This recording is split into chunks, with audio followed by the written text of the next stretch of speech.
party, pull out the Bacardi, feel it in my body, put on a show. Yeah, let's go. Nah, we ain't never gonna slow down. All the girls looking hot like a hoe down. Everybody going off in my hometown, ready for a showdown. Keep it on the low now. We about to pop off like a bottle. Everybody knows that we're going full throttle. Drinking alcohol, yeah, straight from the nozzle. End of the night, end up horizontal. They know they want something more. They know they want something more. They've never heard us before. They've never heard us before. A sound that's hard to ignore. A sound that's hard to ignore. It's time to even the score. Everybody like we hate. Everybody like we hate. Rock and roll and the late. Rock and roll and the late. Getting hella crazy. Getting hella crazy. Everybody like we hate. Everybody like we.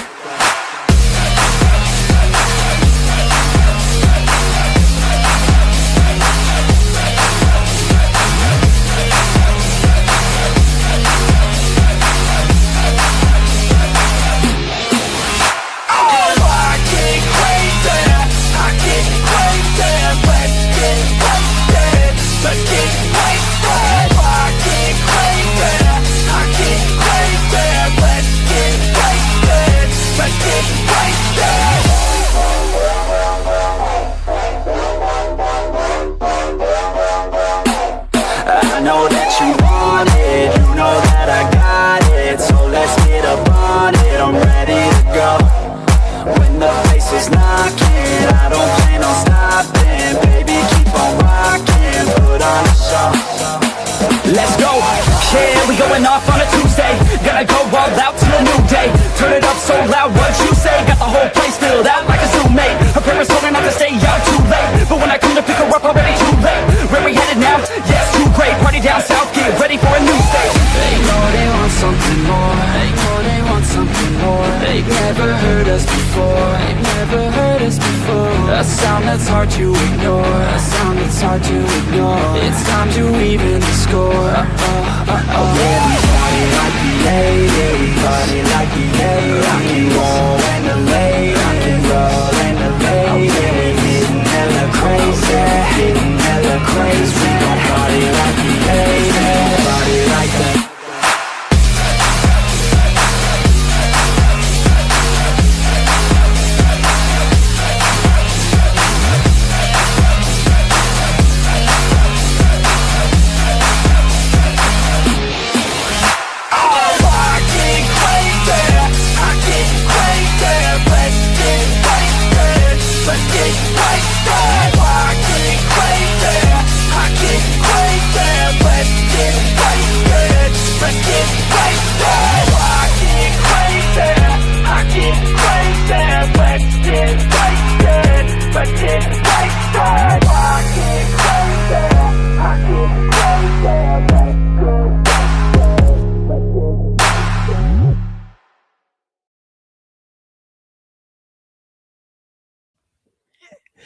Woohoo!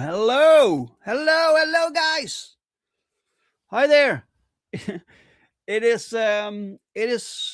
midnight for me. It's past midnight, but oh wait, my lights. Wait, my front light. This is better, right? This is better. Yes. Wow, it's past midnight, and in a few hours, the Safeguard campaign on FundMyComic closes. So this is a closing stream. I won't go on until the final minute because I just can't. I have to work in a few hours, right? So, but I'm so happy you guys are here. I invited some people to join me on the panel. So far, no one showed up. So it's just me, guys. So it's just me. So you can interact with me if you have any questions about the campaign or about the previous campaign for Perfect 10. Just throw it in the chat, guys. Let's have a fun little hour here together. Let's see. Let's see. By the way, I hate seeing myself on stream. So I had my regular show today, A Drink with Brink with Paul Thayer, and I like interviewing people, but I don't like when I see it back. I'm like, I I hate seeing myself. It's not my thing. It's not my thing, guys. All right, let's. I'm just relaxed, just calm. I have nowhere else to go right now, so it's just uh, you guys and me and the campaign and slowly closing things down. And Mike says he's here for this eagerly. Wow, let's do this. What a book, what a creative team, what a publisher. Wow, what a praise. Thank you, Mike. Thank you so much, sir. Uh, I appreciate that you're always there to support uh, my humble little endeavor.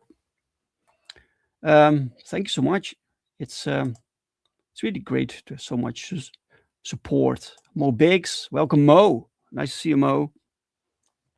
Uh, 18 people watching right now, guys. We are broadcasting through the Madness Entertainment Group, the Madness Networks on multiple platforms. Try to get a few more people, maybe, to check out the campaign while they can, because it's actually closing down. So I'm not doing like, hey, we're closing down and then, oh no, we're extending for 30 days. No, none of that. It's actually closing down. So because it's exhausting also running a campaign. At some point, I need to close it down and focus on other things, right? Good luck with the closeout, says Mo. Thank you so much. Thank you. And Mo posted the link to the campaign. It's also below, guys. So I posted it in the chat also, but it's also below. It's pinned on my own channel right there. So you can find it. And you can share it out. So if you can share it out on your social media so other people can also see it and find it. There are people out there who don't know about Safeguard yet or forgot about it. And so let's bring it to their attention, right? Yeah. Let's see. Yeah, and Paul Thayer, my guest of today, he's so focused. So like when he pitches the comic, he knows what to say. He's really focused. That's so cool. That's a talent, Pops, welcome, sir. Pops is also here. Always nice to see Pops. Merry midnight to you, dedicated David. Thank you. Yeah, midnight. Yeah. Well, we do what we need to do, right? Let's see. 58 Underground. Welcome, sir. Cheers, Dave. Welcome. Nice to see you. The link is here. Check out Safeguard on FundMyComic Final Hours. Yes. And then the link, the final hours. We are closing down in 3 hours. I think it's 3 hours now. So, yeah. Really cool. Mr. D-Man 21. Welcome, sir. Nice to see you. Mr. D-Man. Mike isn't wrong. Mike is always correct.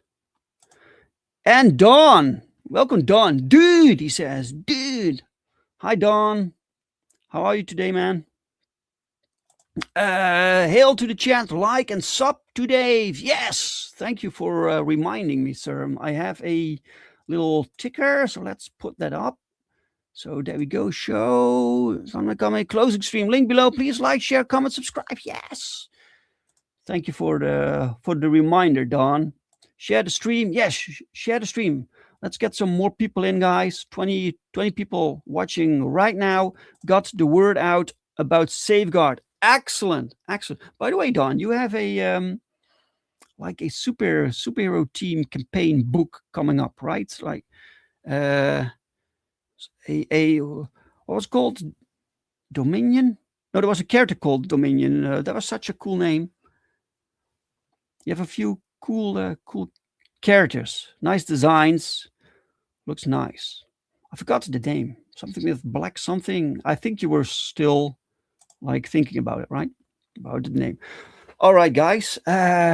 So Safeguard is right now on FundMyComic. So we are working on this book right now, guys. So Alan Goldman, the legendary Alan Goldman, living legend, Alan Goldman is drawing this book, and this is nuts. This is absolutely crazy. Let me see if I can share it with you guys so you can see what I'm talking about. It's absolutely nuts. Let's see, share the screen, and then we go to Safeguard Pandemonium on FundMyComic, share. And then we share this to the stage. Let me check my messages for a moment. All right. Yeah, I am zoomed in. I think I'm zoomed in. Yeah, zoomed in. So this is as big as it can get on the screen, guys. Oh yeah, it's called Omega Mission. That's right. Yeah, we'll be linking up soon, buddy. Ashcan coming out this month. Oh, that's excellent. This month. That's within 2 weeks. Comic is summer 2026. All right. Well, it's good that you're taking your time to make this, to produce this. You know, it's a lot of work. This book also, this Safeguard book, where we've been working on this for months, and we still need some time. We actually brought in a extra inker. So Everson Lirio, he's brought on as the inker for this book because Alan doesn't ink his own work for this book, right? And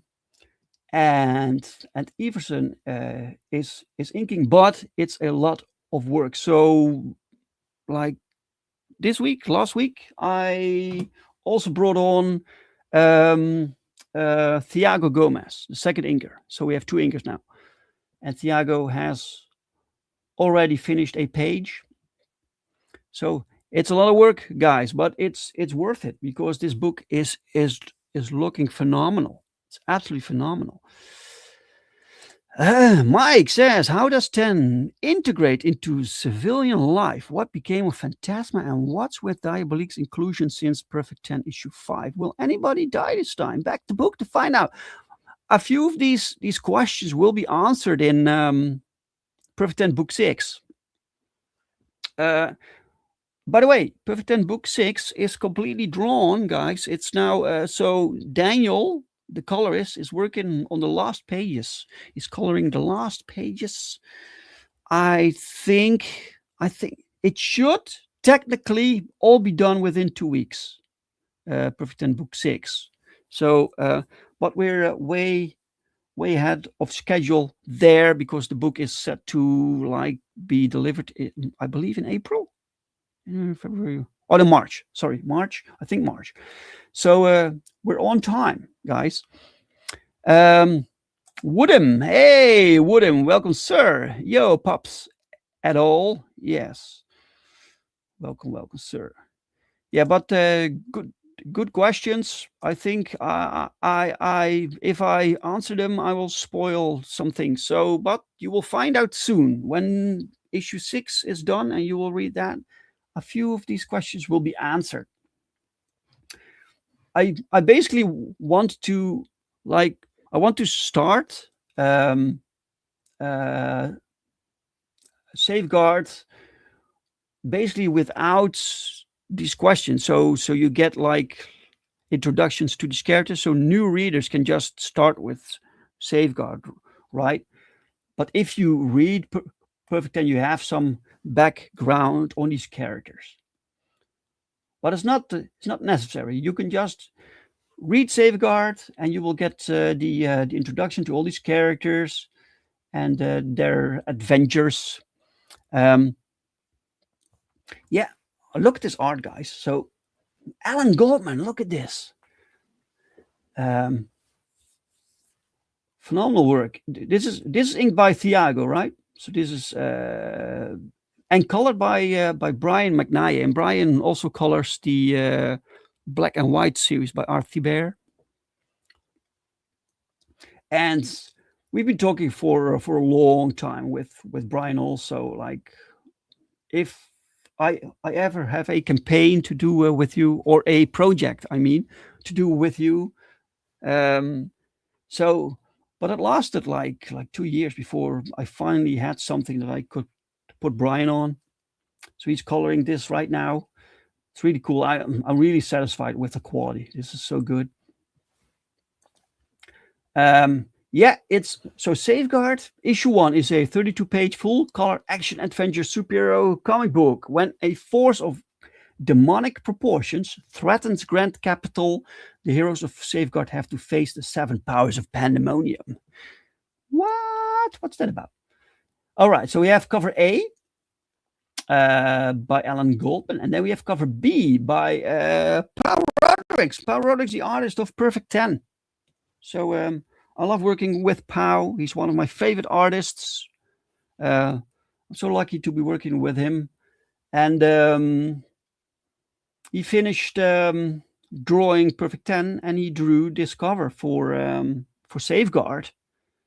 This B cover. Look at this; it's great. And this is colored by Daniel. So Daniel also colors the Perfect 10 series, right? So it's the style of Perfect 10. I love this, man. Really love this. All right, here's the creative team, and then we have a pencil edition because I don't know.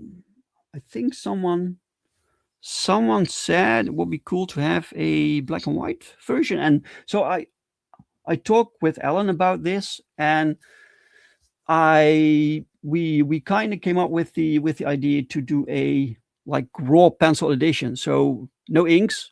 At first, I told him we can publish the inked pages, and he was like, "No, if we do that, I want it without the inks." Okay, so it's fully raw pencil work, and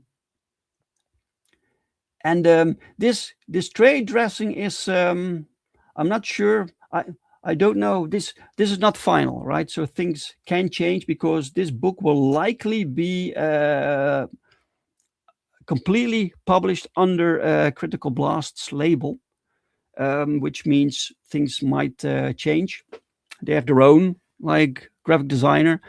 I'm the graphic designer here for the things you see here, right? For the Jamie Comics books, but when they like are published through Critical Blast, they might change some things also because the format might change, right?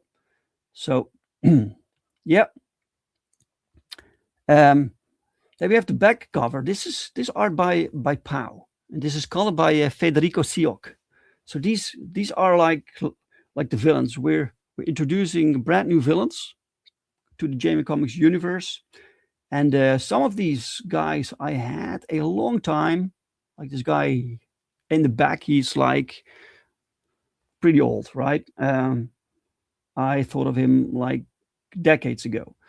But finally we can use him, and so we created some new characters also. And so the first concept for this team was a little bit different. We had a few different characters, so we removed some characters, we replaced a few, we changed some completely, then we had to design them, and eventually this led to these guys. They're called the Pandemonium. I love these villains, man. They're fantastic. Look, this art also. This is great. So great. And this will be the back cover, guys. So if you buy the book, you will get this. Oh, we have a guest. We have a guest. Hey, John Longblock. Hey, how you doing? Yeah. Good, man. I just packed up. I wanted to make sure that I packed up your order for my comic, put it over there on my pile before I went on with you. I was like, I wouldn't be able to look at you in the face if I was like, I stopped and didn't pack up your order.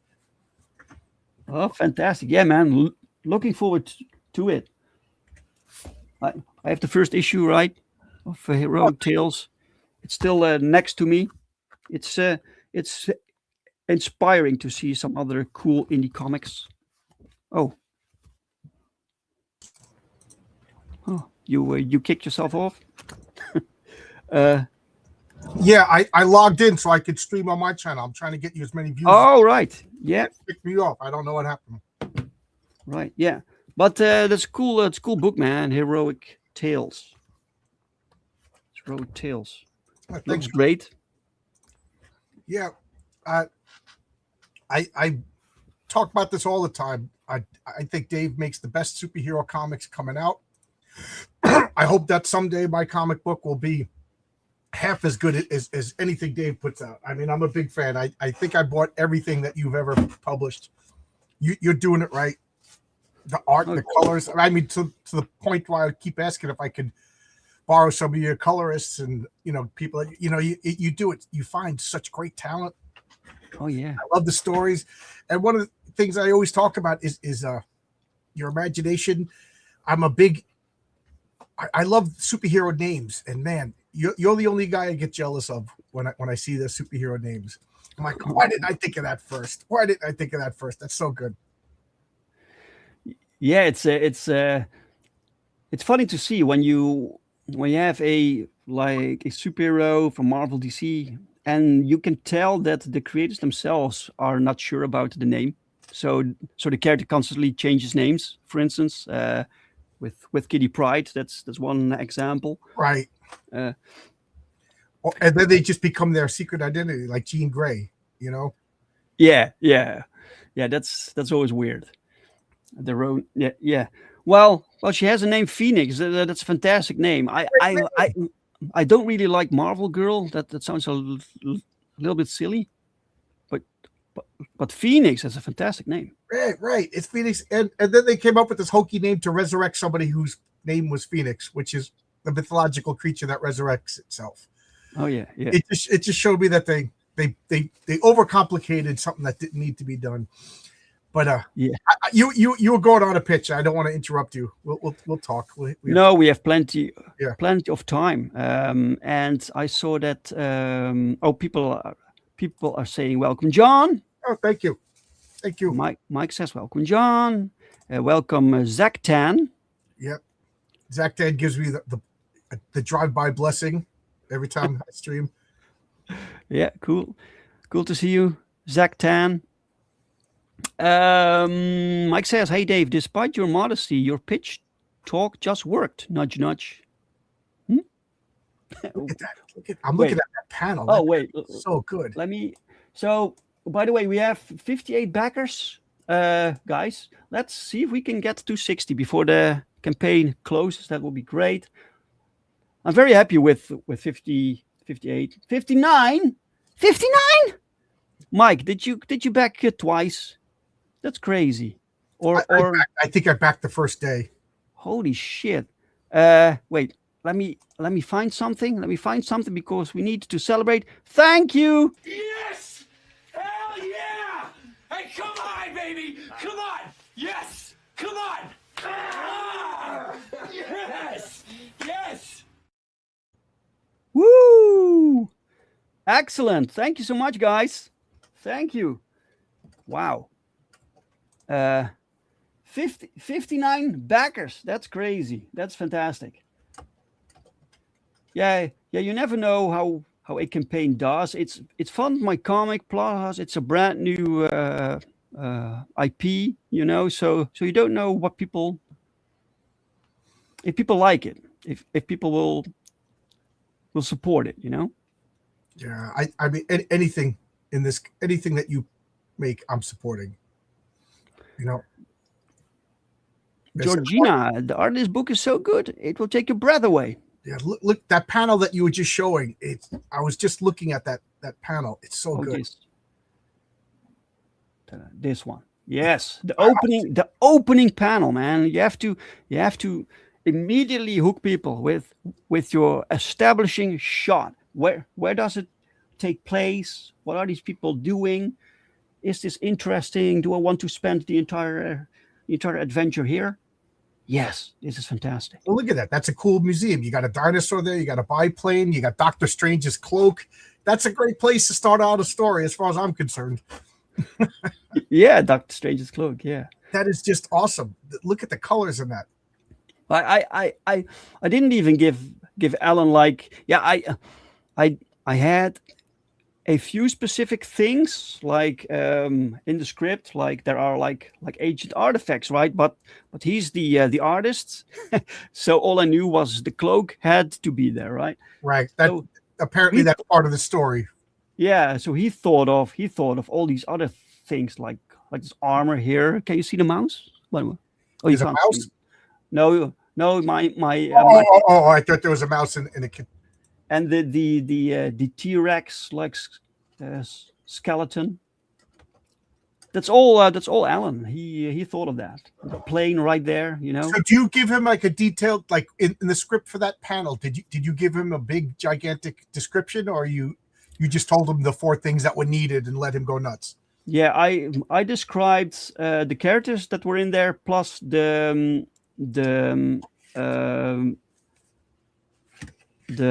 architecture. So I wanted this to be a wide open modern museum with several levels, you know, and plus the cloak. I had the cloak attached to the wall, so something else. But Alan changed that, and that's fine.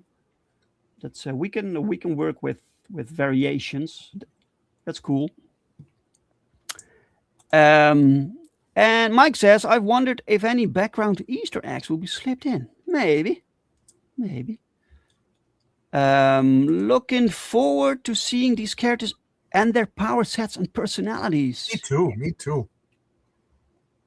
Yeah, it's so cool to write this. We were talking. You were talking today, John, about writing like battles and Yes. how difficult this was, especially when you have like all these super characters with crazy powers and many of them and all of them can affect what's happening. And then you have this team dynamic, so they have to work as a team, and that's all pretty challenging for when you want to write that down. Right. I was today. I did my Sunday comics. We were talking about X-Men 115 right here. You know. Oh yeah. And, one of the things I was talking about, and I was saying it's hard to keep track of everybody, and I kind of been teasing because Nightcrawler in those early X, and I go, and Nightcrawler did nothing again. You know, it's been like a running joke. But and then I mentioned how you have all-out battle brawls in some of those issues of Perfect 10. Like there's a double-page spread. There's got to be 60 characters. You know, just in just the super battle. And I get a feeling that you knew what every one of them is. And I'm a rookie at this. I sent Marcus Kellegrew a script, and there was just 4 street thugs fighting the public eye, and I lost track of one of them. So as he's drawing it out, he's saying, "Well, where's the 4th thug?" I go, "What are you talking about?" He goes, "He beats up this." Oh man, I just change it to 3. We'll change the word 4 to 3, and it will, because I lost. Man, how do you keep track of all of this? You know. Yeah, man, it's still one up you in a future issue of Heroic Tales. I want to have 100 characters fighting. That's excellent. But when you do that, a double-page spread is actually the easiest because you just have one big brawl going on. But when you go zoom in on particular like sequences within the battle, then things get complicated. And you have to know where everyone is, right? Do you choreograph like a one-on-one fight? Yes, sometimes it's necessary. Sometimes it's just this person kicks this person. But sometimes you need to have a certain sequence to work in to make something work. You know, but usually it's just leave it up to the artist. Right. Hey, Crenshaw, welcome, sir. Welcome. Issue 2. Issue 5, Battle Royales, and yet, as others have already mentioned, Dave and Pau managed to make it all readable, not confusing, and logical, sensible as superhero battles need to be. Yeah, I have to say, I have some experience now working with several artists, and Pau is really good at this. So Pau actually has this idea where everyone is, right? And with this particular book, I noticed that Alan does things differently. So Alan like takes more liberties sometimes with the script, and sometimes it confuses me. So I have to let him know, Alan, we need to change some things here and there so I can make sense of it with the script, you know. And luckily, Alan is really professional, and he just changes things up if I ask him. Yeah, yeah. I told the patriarch has 7 children, and in a couple of group shots, there was an 8th child there. Some girl. She must have been about 14 years old. And so, if you ever see a group shot of the patriarch with his family, and there's a cat, that's where the little girl was.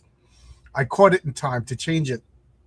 And, you know, it was just one of those things like, Renzo, there's only 7 kids and you drew 8. He said, yeah, but you said 8. I said, yeah, I was including the wife. You know, so I think it was like a language problem, or maybe, you know, probably I didn't make it clear. So we changed it. And that's got me thinking, this poor girl who no longer exists. And because of Renzo and I's miscommunication, I think I might have a story plot for a future Oh, issue. cool. Yeah. Yeah. I love that, how that goes, that visual things can inspire you for. So my question to you is, have you ever seen anything that the artist, now, I don't want to say wrong, you know, because it's language probably problem, but has the artist ever did anything that just like, wow, that's a good idea, and changed the story?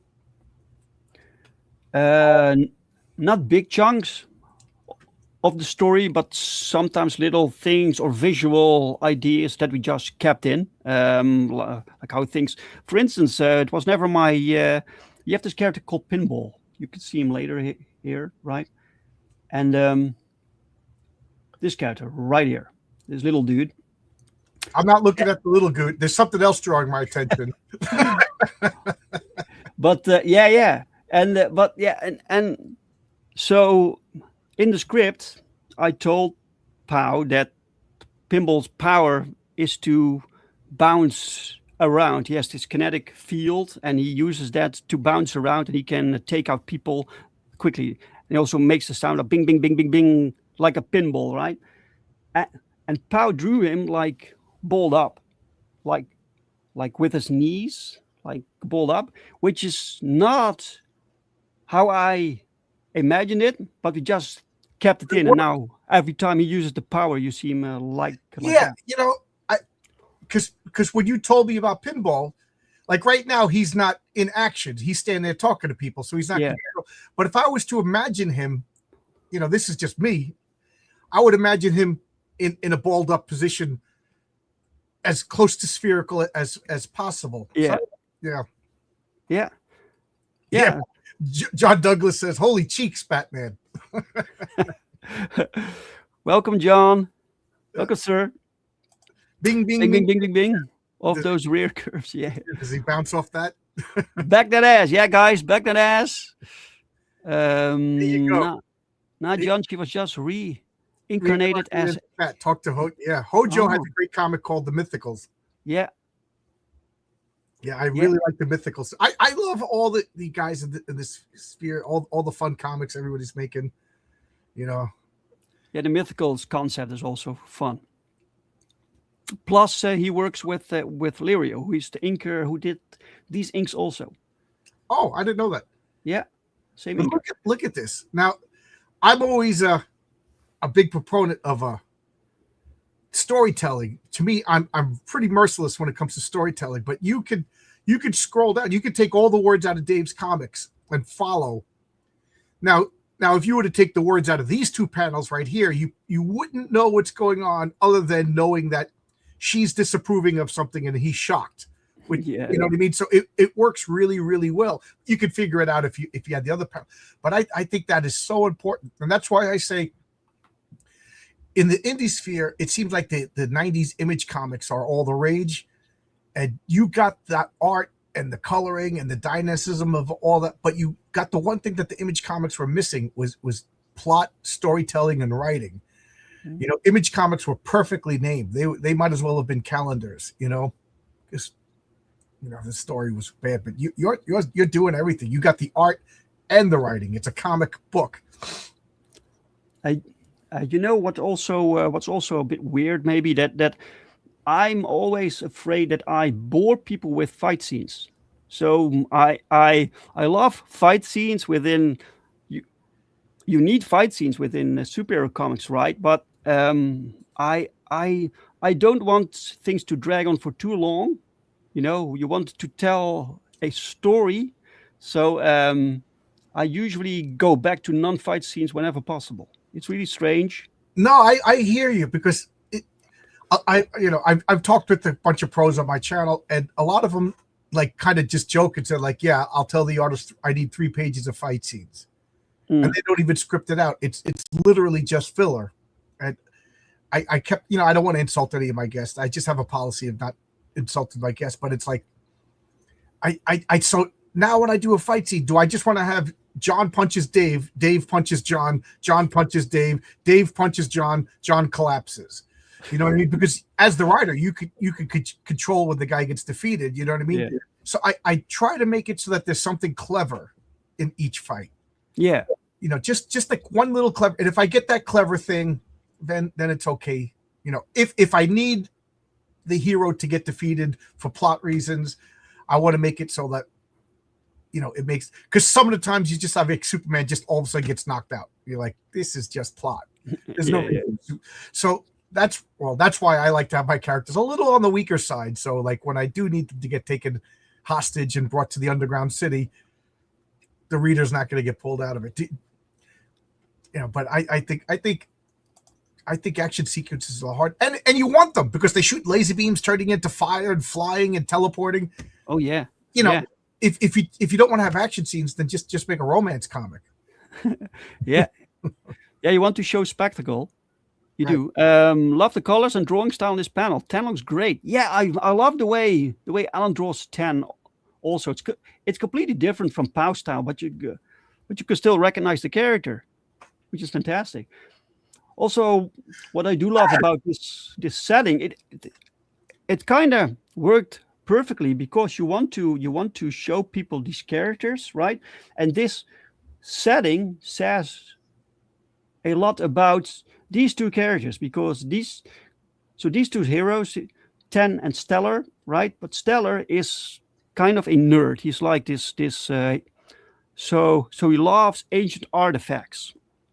In his previous life, he was some sort of Indiana Jones-like character, and something happened there during one of his adventures that led him to become Stellar, right? So he takes her to the Hall of Antiquities. That's what it's called. Because 10, she's new to this world. She knows nothing about. Yeah, she's very matter of fact. She looks at it without any. She doesn't have any romance to the past or anything like that. She says, "Oh, this is a dangerous artifact. We should destroy it." Yeah, exactly. Like, what are you talking about? This she's like, you just said it was a dangerous artifact. Logically, we should get rid of it. Yes. So the setting kind of came from the characters. I was thinking, what makes sense for these characters to do, and so it kind of came from there, So sort of having a little discussion here. He's like, keep it down. You're scaring people, because she says, why do you keep a portal from hell like in the middle of the city here? Right, that's crazy. That's Right? not going to go wrong. No. And so they kind of comfort her with the concept that it's all just stories, right? It's just, these are relics and they have stories and people love stories, right? So she's like, oh, it's not real. She's afraid she's ruining his day, but he's fine with it, and she doesn't get yet what is and isn't possible in this world, because you have a lot of crazy stuff going on. So why not this portal, right? And then we get these characters. So this one character right here on the left. Her name is Gabriella Fontaine, and she is like the fashion designer for superheroes. And she was first introduced years back in Earthling issue 2. I think it was issue 2. I can't even remember it. It's so long ago. And finally, I could bring her back for this When book. you made her up, did you plan on her coming back, or was it just this was a good opportunity? No, I needed these costume changes. So plus she kind of she just fit here. She fit perfectly, right? She's the one who designs these costumes, so she needs to be here. Yeah, I love that. You have these superheroes, but surrounding that, you have all these other characters that make things work. I love all the supporting characters. I have a cast of supporting characters in but I only have 2 issues, so you're not going to see them yet. But you got yourself a nice library of work. You must have introduced over 100 characters by now. I lost count, honestly. I don't really know. But I have so many more that I haven't shown yet. First off, because there's just no time. Right.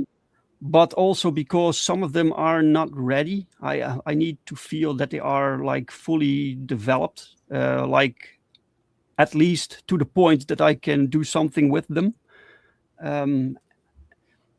I don't like to throw in characters and I don't really know who they are. That doesn't work. Because the characters make the story. So if you don't know the character, what kind of story are you going to tell? John says, in book writing, I like to say it should flow like a rocky flight. The storytelling of the flight is more important than the believability. Yeah. The fight, it's who was telling me that the fight. Yeah. Oh yeah. I think it was RJ from the Fourth Age says when he has a superhero fight, he tries to make the fight itself a story in 3 arcs. Yeah. So I don't know. I'm not that skilled, if I'm skilled at all, but I just want to do something clever in each fight. Yeah. At the very least, you should the fight should like show the powers. Right. And you got to be logically consistent. Like if Perfect 10 all of a sudden bursts into flames and flies away, you never showed that power before. You know what I mean? Like do you write down? Do you have like a character Bible of what all the what they could do with this? I don't want to say stats because I know you don't play like Dungeons and Dragons, but like I literally have a card with all their numbers and stats like that for a role-playing game. For all my characters. So one of the guys last night I was talking about my comic and I showed the card and he figured out the exact amount of energy of weight that the patriarch could lift with his telekinesis. Wow. And he was like, oh yeah, okay, you could lift that card. So I like that kind of stuff. I'd love to see if I could develop the stats through your system for one of my characters. I would love that. Scott Bizarre, who owns Village Vigilantes and Fantasy Games Unlimited, he said when you got a couple more issues and more characters, he goes, why don't we think of making a supplement for the Village Vigilantes game? And I would love your characters would be perfect. Your character, Oh yeah. Just make I think they look like the early drawings from Jeff D. and before his art got a little too abstract. But these characters, that would be exciting to stat out your characters. Yeah, I'd love to do that sometime. Mike says you've also added in the right level and amount of any humor to your battles, Dave. Ill will in Perfect 10, which isn't easy with how subjective comedy. Yeah, comedy is very difficult to write.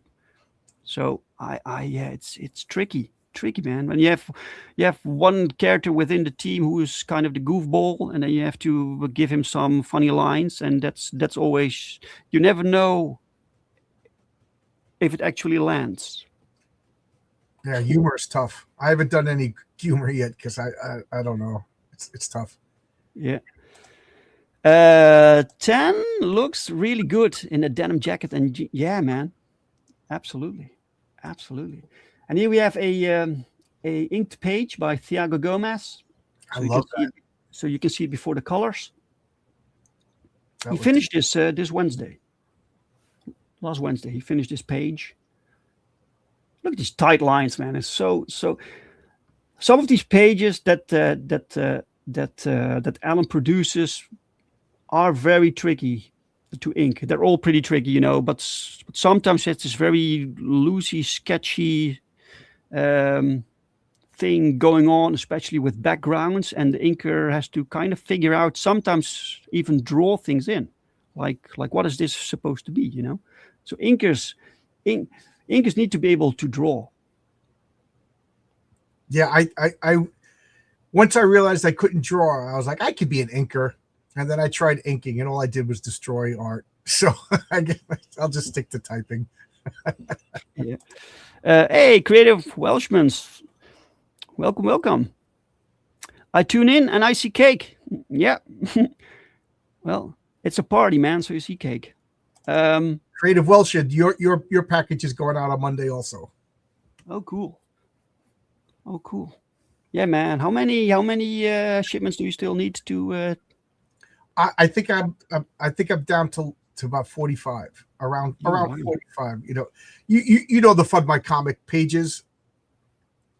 You know, like, you know, when you go to the backers, it has a page. Yeah.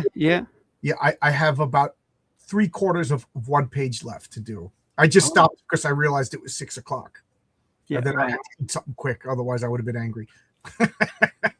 Yeah, man. It takes a lot of time, but it's a good problem to have, man. It means you. Yeah, I'm not complaining. Yeah. And so far, my backers have been very supportive. They understand I'm a one-man show. Mhm. I'm doing it all. And then I ran out of. There's a box in my garage that I thought was filled with Gemini mailers. So when I opened it up, it was a board game that I ordered and forgot about. Gigantic. Oh. I thought so. I had to order more. So that cost me a week because I had to go to Amazon, order more Gemini mailers. There's no place around here to just buy Gemini mailers. So Oh, it was yeah. a third-party shipper. So Yeah, for me, it's practically impossible to get them, to get the Gemini mailers here. So I just use like book boxes. Those work fine. Creative, your stuff comes perfectly fine. yeah. Yeah. Yeah, but I also get help from Critical Blast, so they often ship out my. Yeah, I think I might have to go with Critical Blast because it's the first time I did it, I just wanted to do everything by myself. You know what I mean? It was just like, obviously I didn't draw it, color it, or letter it, but everything else, collect the funds, do this, pay for that, and I wanted to box and ship it and get it all out. I've done that twice already. I think I'm going to go Critical Blast next time. Yeah, why not, man? But you have a difficulty, man, because so what do you get it? Do you get it printed in the States and get it shipped to RJ so he could distribute everything?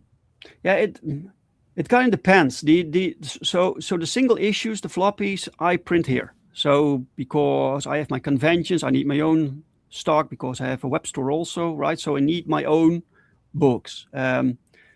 So I print those here, and then I ship boxes to Critical Blast. I have these boxes made in a particular format. So the English format books fit in perfectly without like them moving around, right?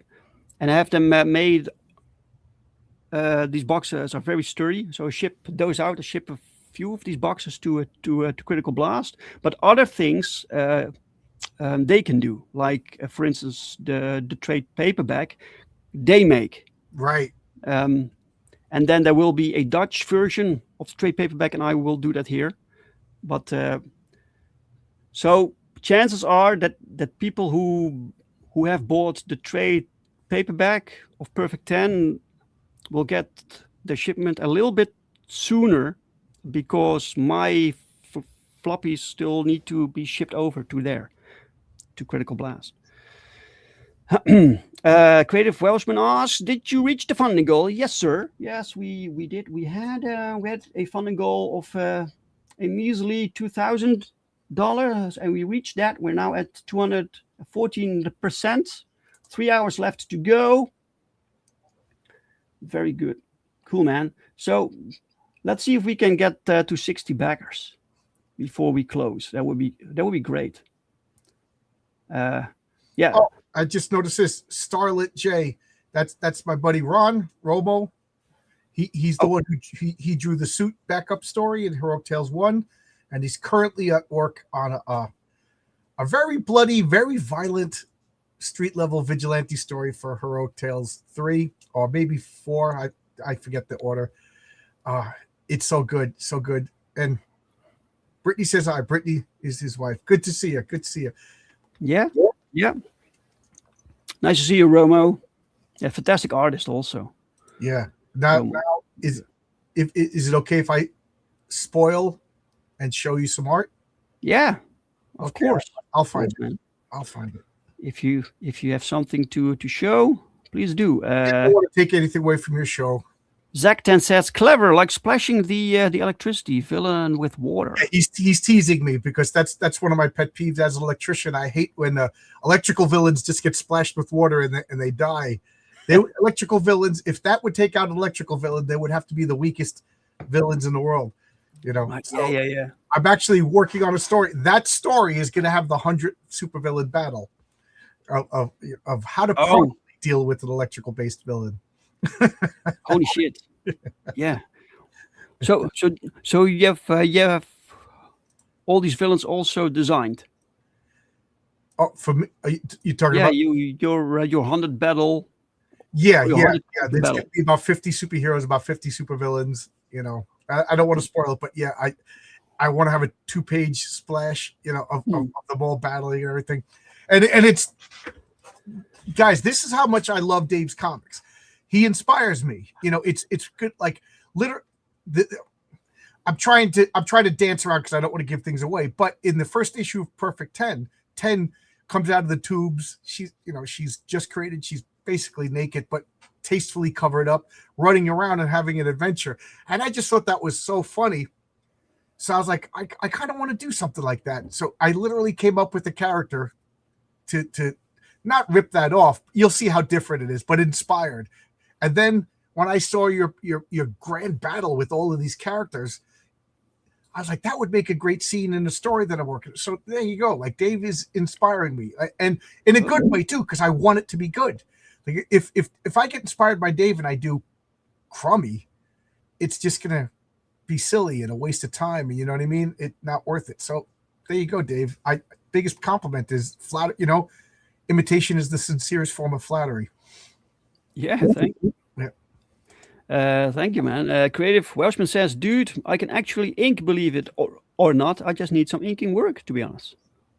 All right. So anyone watching right now who needs a inker, they can reach out to Creative Welshman.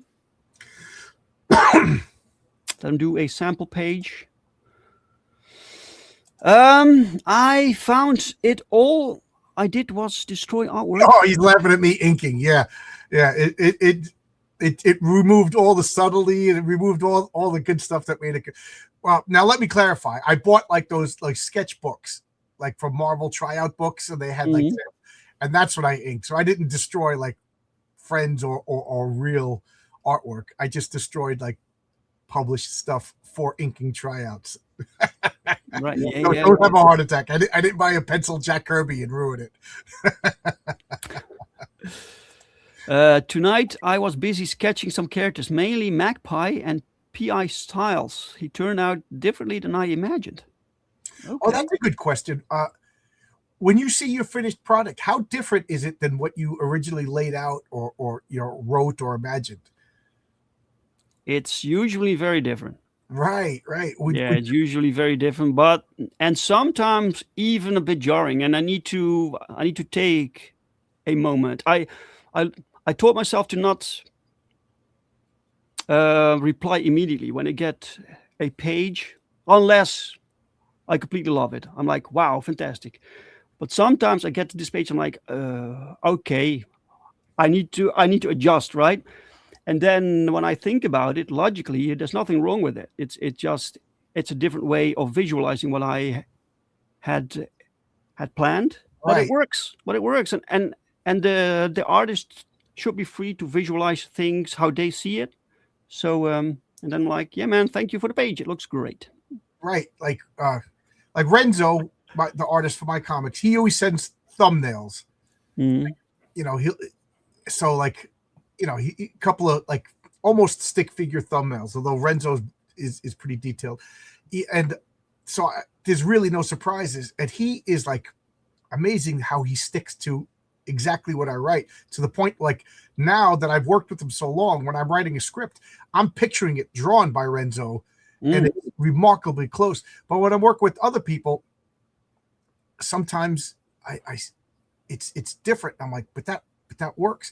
Notably when Pat Broderick did a cover for me and he explained it. He explained the pose and everything like that. And then when I drew it, I was like, that's nothing. But I kept my mouth shut and I didn't want, because you don't argue. He's a legend, Pat Broderick. Yeah. You know what I mean? And then the funny thing is now I can't picture what I originally pictured. I can only picture what he drew. It came out so good. You know what I mean? Mhm. So yeah, I agree with you. I don't want to make a snap judgment. So I kind of wait for a couple of hours, look at it, and then I go back to the script. And, you know, this panel says this panel says that. And as long as, even if Renzo changes things, as long as it conveys the story, you know, that's really all that matters. At some point, you can't even remember how you envisioned it. Right. Absolutely. You're absolutely right. 100 villain battle, just go through them like Old Boy with a hammer down a hallway. That would be great. That would, yeah. Did you see the movie Old Boy? No, it looks too disturbing for me. Oh yeah, it's pretty gnarly. Yeah. John, I've been low key for so long that your beard is back in full bloom. Yeah, Ron, even though it says Starlet, this is Ron. Yeah.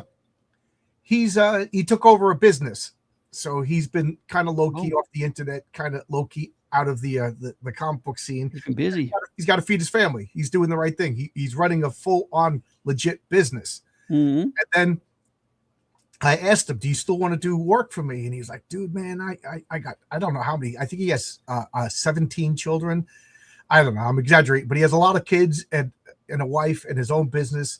So I said, "What if I just give you a script, and if you like it, take your time, draw it whenever you feel like it. No pressure, you know." And that he liked. So, you know, he did. I think I forget if he did 3 or 4 pages. But it doesn't matter, because even if he was done right now, it probably wouldn't be able to come out for 2 years. You know, it has to fit this order. Yeah.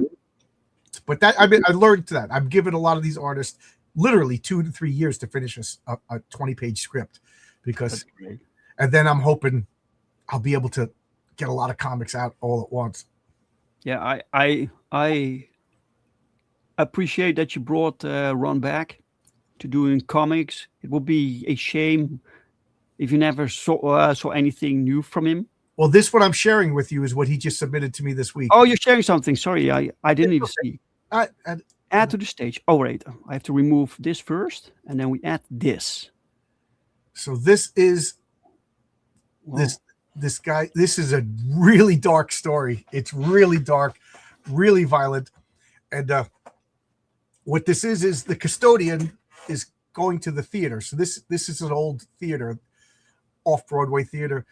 He's got the newspaper in his hand. I'm gonna have Bill letter it up with some words, and there's blood coming out, and he pulls the curtains and he sees a murder.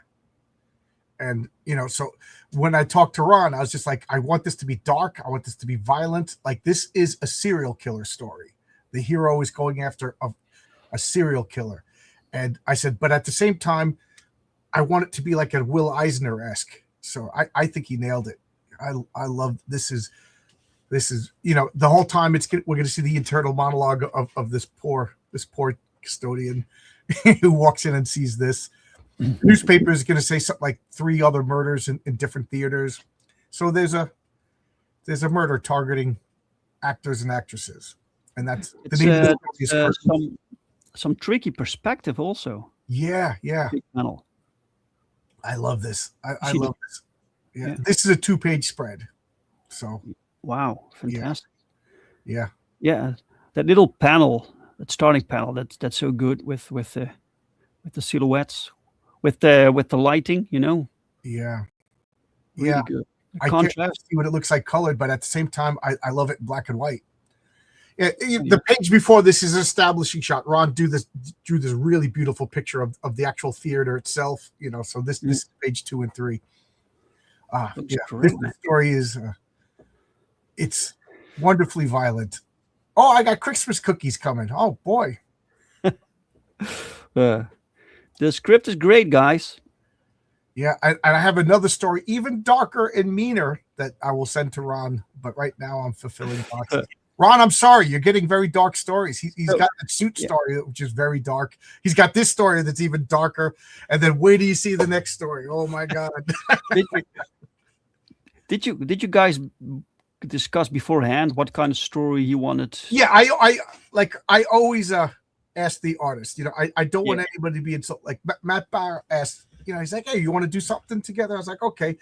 And I said, what do you want to do? And he said, I want to draw spaceships and sci-fi. So I said, okay. Yeah. And it was really funny because literally 4 or 5 hours prior, Tonic Pole and I were talking about, like, he came up with a universe. We're going to call it Dark Space, and it's going to be a horror movie set in space inspired by aliens.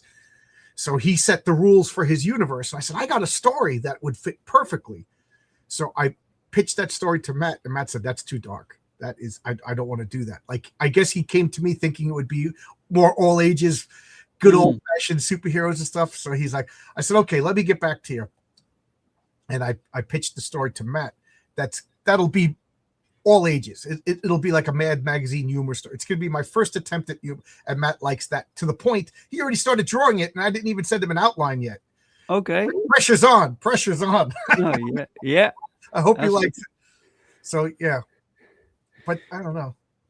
You can write fast, no? I write in fits of frenzy. Like I plot down, like I have a book over here with all the story ideas, the order that they have to be in, and then I update it with like story beats, and then I write a first draft, like almost in a mania. And I usually only on Sundays, because with my job, I come home late. I'm tired. I don't want to be tired when I want to be excited. And I wake up, I do Sunday comics. That gets me in a good mood thinking about comic books. And then literally, but if my wife has to go shopping, the Sunday's over. Like that mania is destroyed. So like, you know, maybe out of 4 Sundays a month, 2, 3 Sundays, I'll write until I'm done. Like I literally have started at noon and typed until it's done. And then what I do is I work on something else, and I don't even think about that anymore. I want to put it out of my mind, and then when I go back, it's as if I'm reading somebody else's script, and then I can be like a little bit more like logical and critical about it. But if I was to just as soon as I'm done go back and read it, I'm going to be like Ralphie from A Christmas Story. Oh, this is so good, you know. So I want to put it out of my mind, and then try to be critical. And I wish it was possible to see your own comics for the first time. You know, sometimes you grab your own comic, at least I do, and I can't even believe that I'm responsible for that. It's like, that's nuts, you know. A creative Welshman has to go. Night, guys. I'll catch the replay. Thank you for coming in, man. Thank you. Yeah, it's funny that you said that, because last night I did a live reading of Heroic Tales #1. I wanted to do it for a long time, but I figure once a new issue is out, I'll do a live reading of the previous issue. And it was literally the first time I looked at it in about a year. And you know, when I first wrote it, I went through this wave. Maybe you have something similar.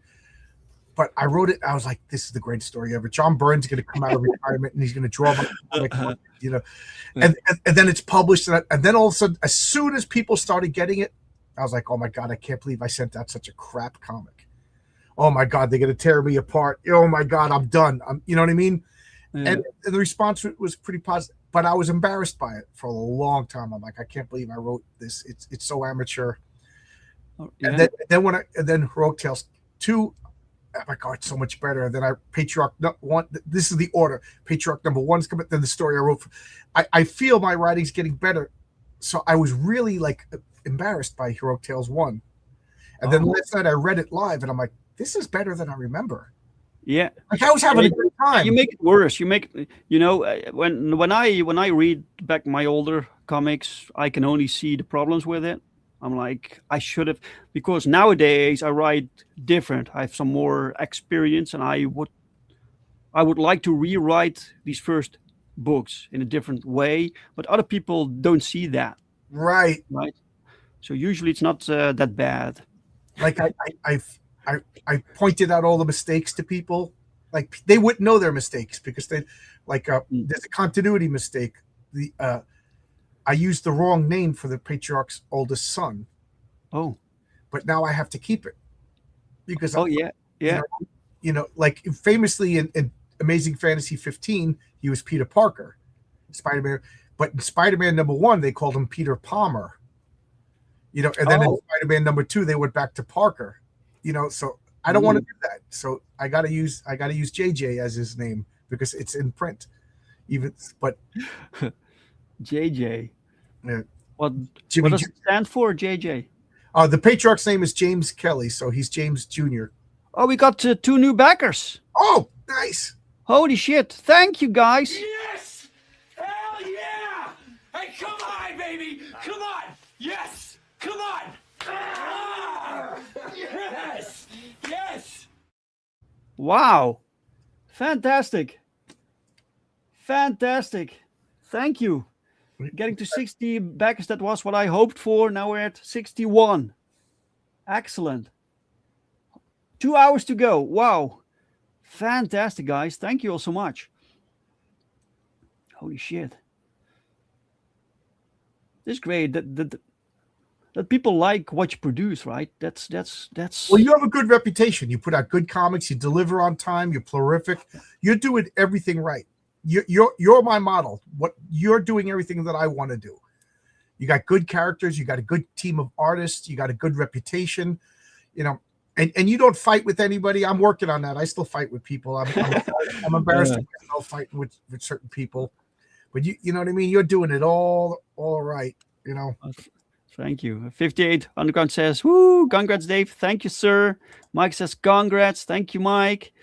Ron says, Dave has the best full universe of indie comics so far. The low key Stanley. Oh, thank you so much. Wow. Hey, Dave, you've ideated character Scourge.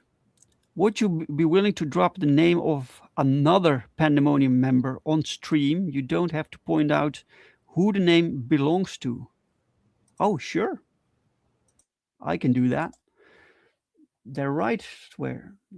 They're right here. Where were they? The back cover. You can see them here, right? You can see them here. So Scourge, I showed the design of Scourge online a little while back, which is this girl on the left. That's Scourge. Like she has this fire whip. It's a whip from Hellfire, and there's two whips. Really, really cool. And then we have a character called Malignant, which is also one of these. Mike says you don't have to tell us which one. All right, so one of them is called Malignant. Yeah, and then we have Hellgate, which is the guy in the back with the cloak. He's called Hellgate. I believe Paul Thayer had this character called Hellkate, which was very clever. John, you still there? You're muted, sir. Did I mute you? No, I my cat was yowling, so I turned off my mic and I forgot to turn it back on. Oh, okay, right. I'm sorry. Yeah, I was gonna say Malignant. It's got to be that little tumor-looking guy in the front. yeah. His original name was Tumor. That was his name, and we changed that later on too. Is it really? He's Malignant? Yeah. That's perfect, Dave. Your names are the best. They fit so perfectly. Yeah.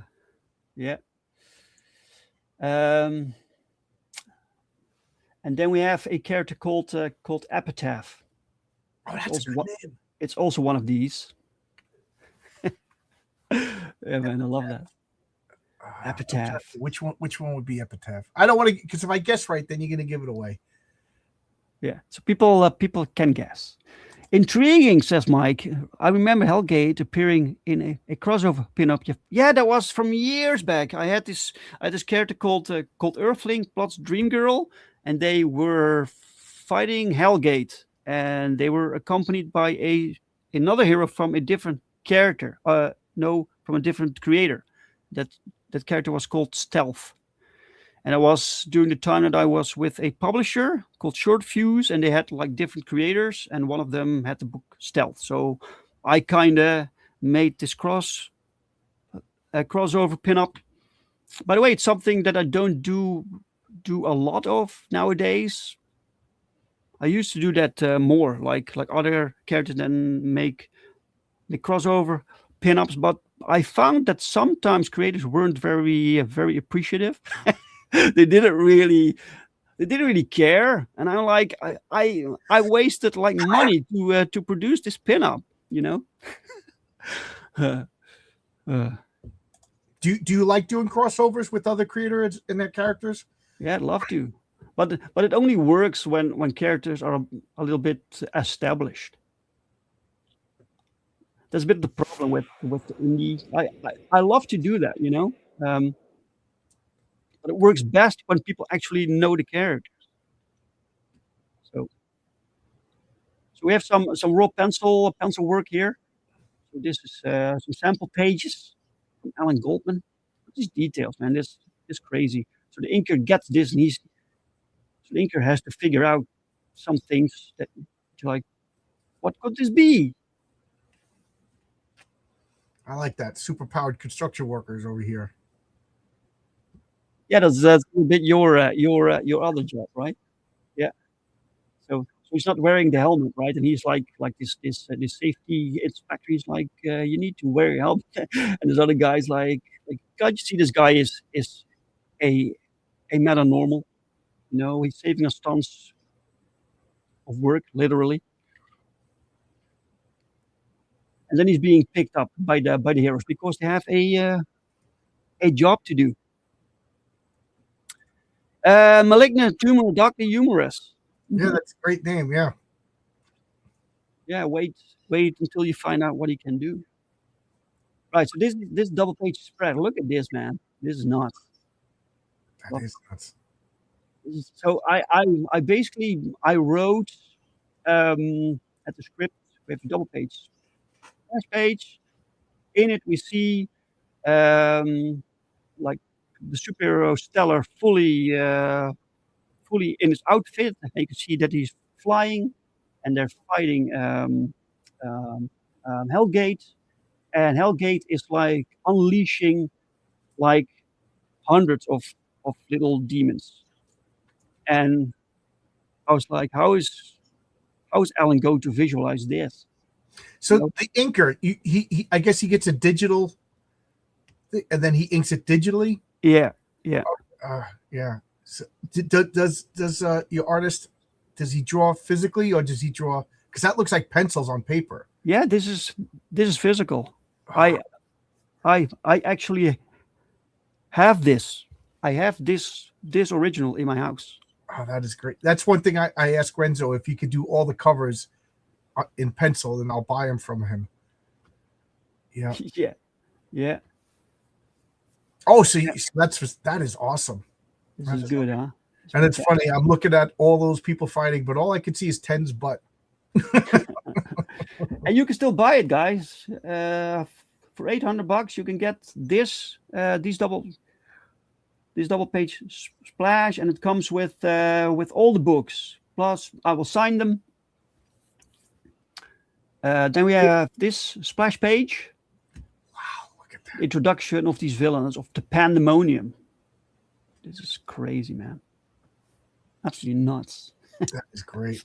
I love Malignant. He's my favorite now. What do you mean, the artist? No, I love Malignant. He's my favorite character now. Yeah. Look at Well, that. So we had this. I told you that I had this. I was trying to figure out what kind of team this should be, right? These villains. I knew there had to be like 7, and I had this group and these characters. I sent them to Alan, and Alan said, "Dave, can we have a little character in there?" And I was like, "Yeah, but there isn't one." So so this means I have to design a brand new character, right? So I removed one character, and in its place came a malignant or tumor. That was the name back then. And well, Malignant works so good because Malignant means evil. You know, Yeah, and it applies to tumor. It is such a good thing. So now I got to ask, what happened to the poor guy that was removed? Is he going to be recycled in another story? yeah, maybe. Yeah, it's kind of a rework. I used part of his powers for malignant, so I can't really use him now. I don't think so. Right. I got a poor character, an Asian martial artist that was going to work with Mary Sue in issue 3 of Heroic Tales. But everybody likes King Fu. So I was like, well, why have another Asian martial artist when I got one that people like? So I feel bad for the guy I took out because he actually predated King Fu in my role-playing world, Oh, and had more stories, but everybody likes King Fu better. But you know what? It inspired a whole nother story. So sometimes, giving the people what they want, it's good. Well, in this case, he gave the artist what he wants, but that's not my favorite character. So a little bit of change. right. I love the kinds. I love that like hammer-headed looking guy. Yeah, he's cool. Huh? Yeah, the original design, he had eyes, and I was like, let's remove the eyes. Let's see what happens. And this is fantastic. Welcome, Master of the Thunder Nerds. He says, looks great. Thank you, sir. And welcome, the Tasteful Thickness. It's xenoscopish. Oh, really? Yeah. Now I got to ask you. I'm introducing a female monstrous villain in Patriarch number 1. And when I described it to a couple of friends, they were insistent that she still has to be sexy. And I didn't say anything. I just wanted to hear their reasons. And they're like, they were just like, if it's a female, non-sexy character, it's going to turn people off. So what are your thoughts on that? Like even a monstrous female. But completely depends on what you want. It can go both ways. If it's important for the story that she's monstrous, then just keep her monstrous. Why not?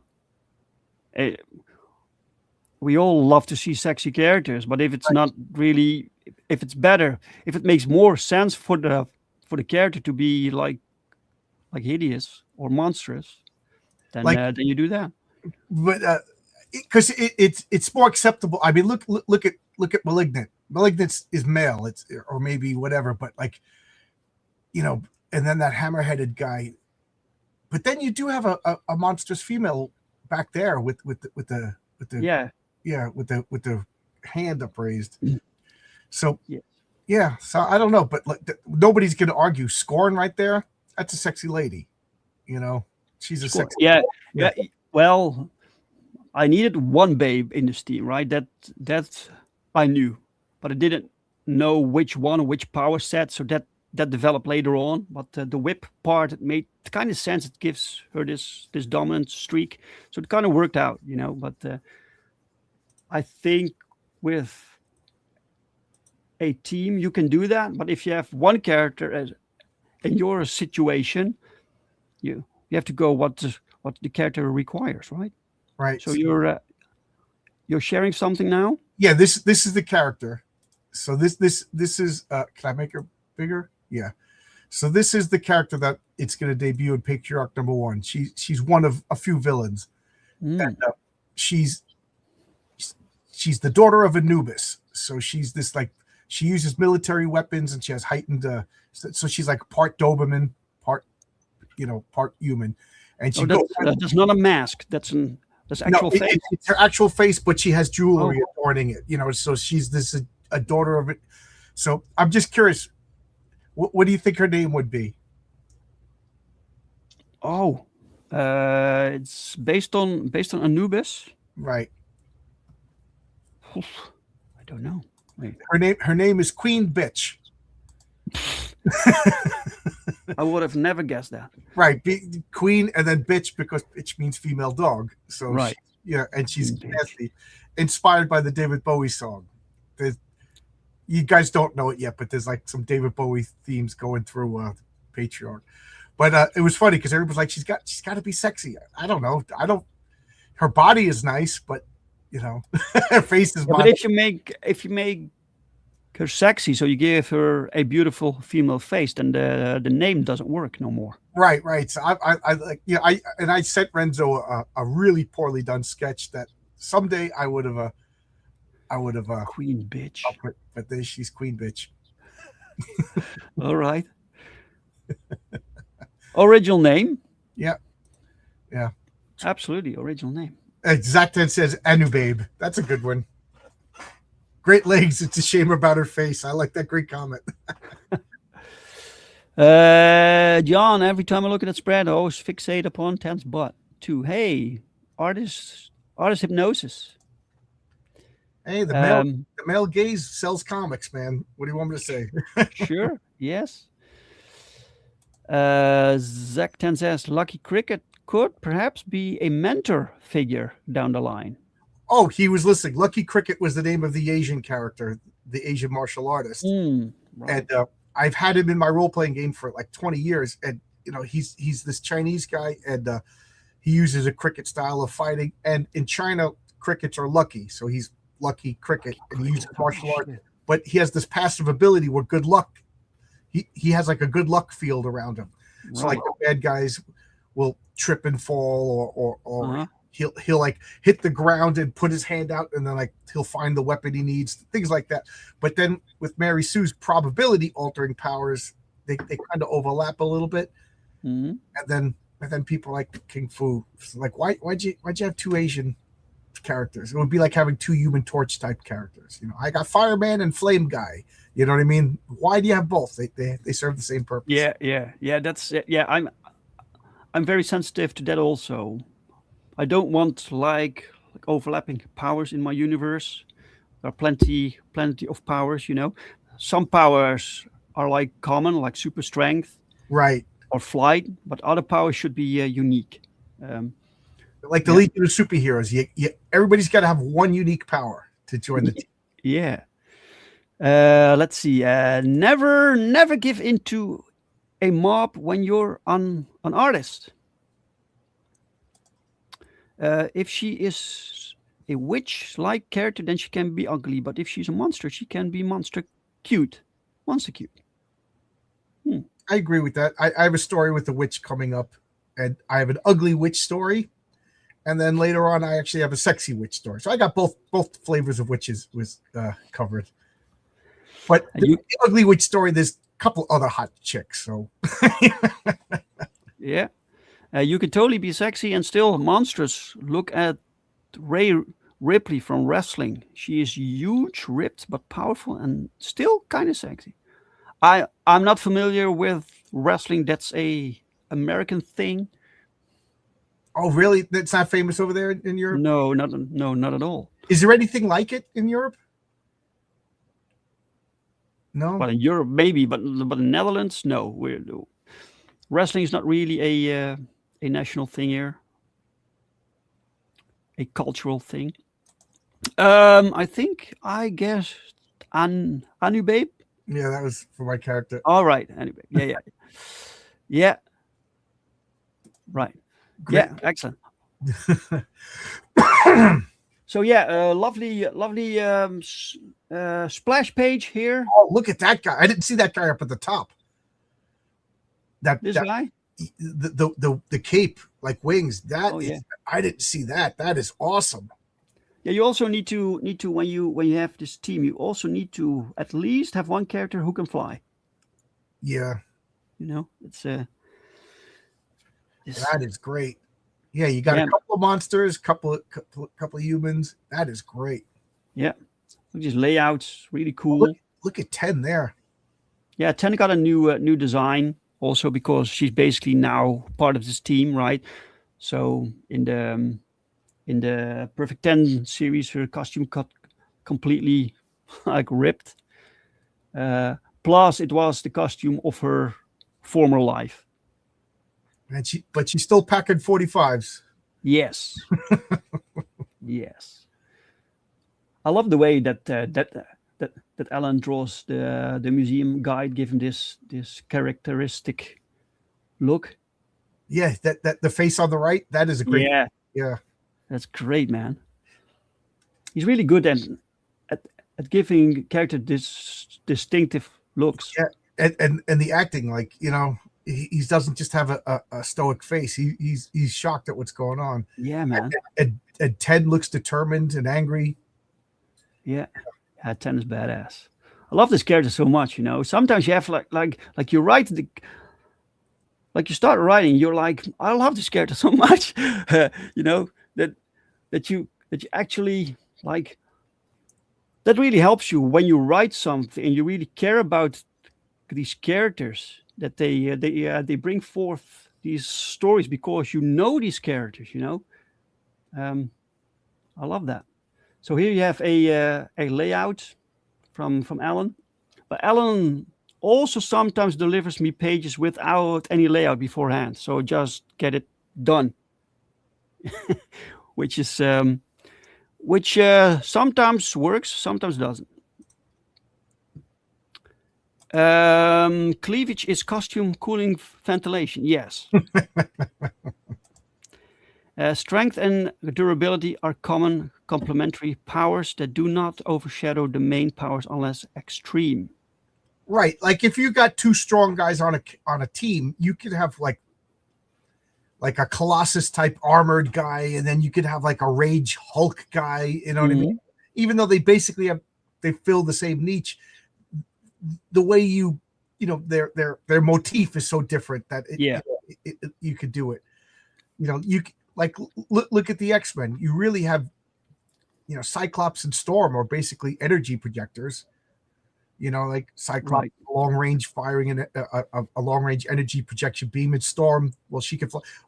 Hell, even Banshee and Storm kind of overlapped. They were both the flyers who shot direct attacks at people, but their whole motif was so different that I don't think people probably go, oh yeah, they do kind of overlap. Yeah. And I heard that's why they got rid of Thunderbird, because he overlapped with Wolverine. You know, but Thunderbird overlapped with Wolverine, seriously? Yeah, well, he had heightened senses, heightened strength, durability, and tracking. You know, and Wolverine did all of that. Right. Yeah. But I still think they were so different that they could have been on the same. Plus, he was the hothead. Wolverine was the hothead. Yeah. I get that. Can you imagine if they killed off Wolverine instead? Killed off? No, that's hard to imagine. In a different universe, Thunderbird is played by Hugh Jackman. Yeah.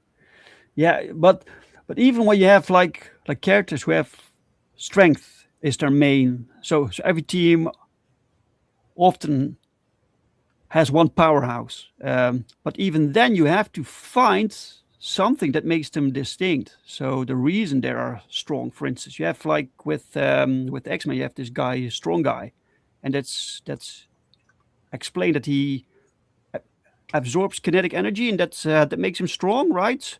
So you have this particular reason that so you need that. That is so powerful in the villains vigilantes. If you get that power, you're overpowered. You're almost immune to damage. So Alan drew this sketch of 10. He also inked this, but so with this campaign, Alan is offering personal character commission. So if you want a character drawn by Alan, it can be any character, it can be your own, or it can be a Genuverse character or a mainstream character. He will draw it for you, and you will receive the original art plus a high-res scan. You can use it for anything you want, right? And along with this, you get signed copies of all the books. Yeah, that's the end of the campaign. We have like 2 hours left. I think it's 2 hours left now. Holy shit. Time flies, man.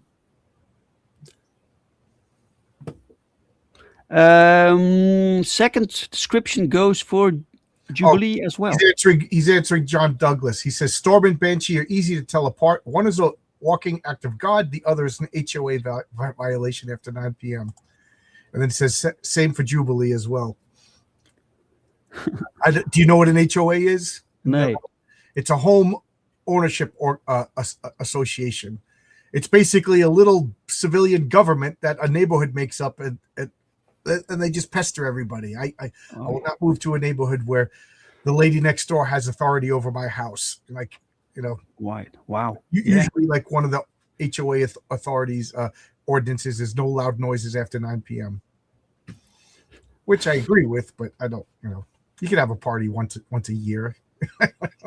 Sure. Yeah. But then it has to go through a committee and everything. Right. It's just another bureaucracy. Like you got.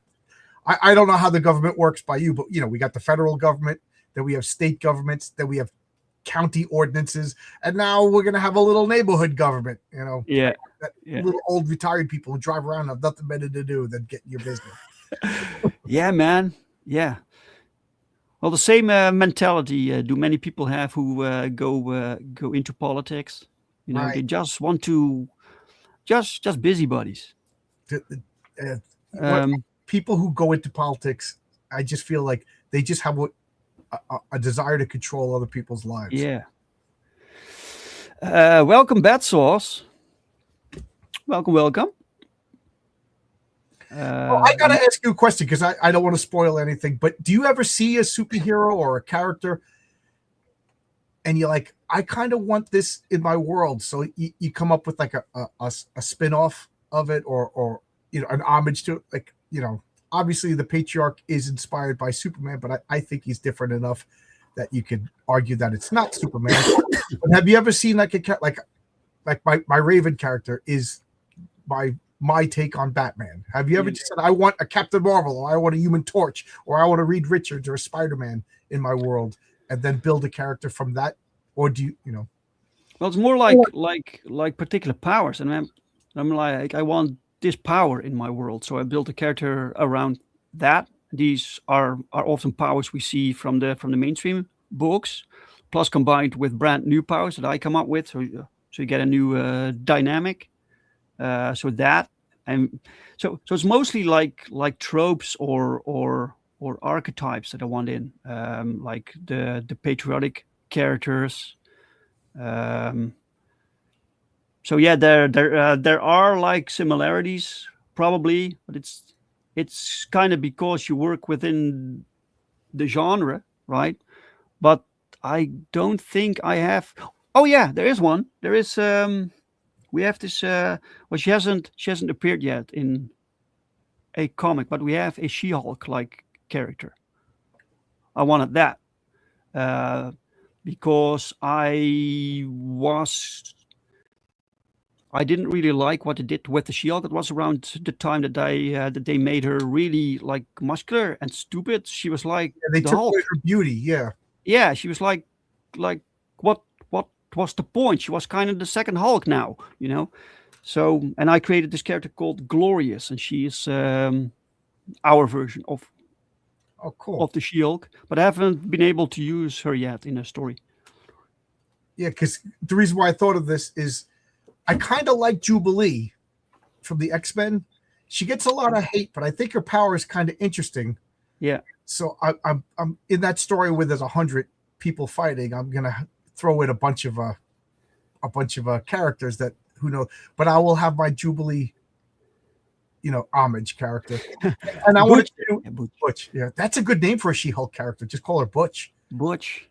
Yeah, an evil, muscular girl. Oh, Butch. yeah. Oh, here comes Butch. Well, there you go, John. You have a brand new character. There you go. See, every time we talk to people, come up with character. My next two books are exactly what you described, John. In what? Refresh me. I don't remember. I talk so much sometimes I don't remember what I said. Glorious has been rendered glorious by artists you've already commissioned, and in the CGification piece. Yeah, there are some pinups made. So she is designed. She's kind of developed. I just haven't find the right moment to introduce her yet. But yeah, Safeguard, the pencil edition through Critical Blast. What's Omnipo? Welcome. What is the name of the heroes on the cover? I can tell you. I love your name, so I'm going to sit back and enjoy this. All right. So the central character here is called Ethos. He's like the leader, right? As you can tell, he's very stoic. Love these characters, man. I love these characters. All right. Then here in the lower left we have Stellar. Yeah. And then we got to have a team up, and my Starlet's got to go on an adventure with Stellar. You have a Starlet? Yeah. Starlet. She's like the internet superhero. She was an actress, so now she kind of looks like Marilyn Monroe. She never touches the ground. She's always flying. She wears like high heel shoes and everything. Yeah. I'll get a picture of her. I'm sorry to interrupt you. No, Starlet. That's a cool name. All right, then here we have on the left is 10. She's our synthoid. Then here we have, this is a tricky one because she has two names. She's called Diabolique, but she's also called Phantasma. So it kind of depends on the situation. Then we have the little guy. Is called Pinball, and the big dude is called Iceberg. And then we have this lady right here is called Wisp. Axe is being very gay. Is that so? Tim Olsen, welcome, sir. Welcome. Apparently, saying some kid who is flashing money and a gun needs to be slapped will get you banned for 11 hours. Did Axe ban you? That sucks. That sucks, man. So yeah, those are the names of these heroes. And the original title, by the way, of this book was Safeguard 7. But I dropped the number because I didn't want to tie myself down to a specific number of members. You never know. Yeah, that's smart. Not banned, but limited. What I can do? Okay. Also, to let you know that Tim has a comic called Melvin. You can get it on Amazon right now. Yeah, Melvin. I know Melvin. It's the golden dude, right? With the golden skin, correct? Melvin, does he have golden skin? Yeah, yeah, I guess. I thought so. If I remember correctly. I love that panel. This one? Yeah. I don't know what it is. It's just so pleasant to look at. Pretty colors also, right? Yeah, I think that's it. Yeah, yellow. I had imagined this museum to be like white, like very pristine white, right? But Brian colored it, and I didn't relay that information to Brian, and he colored it like this, and I think I like this better.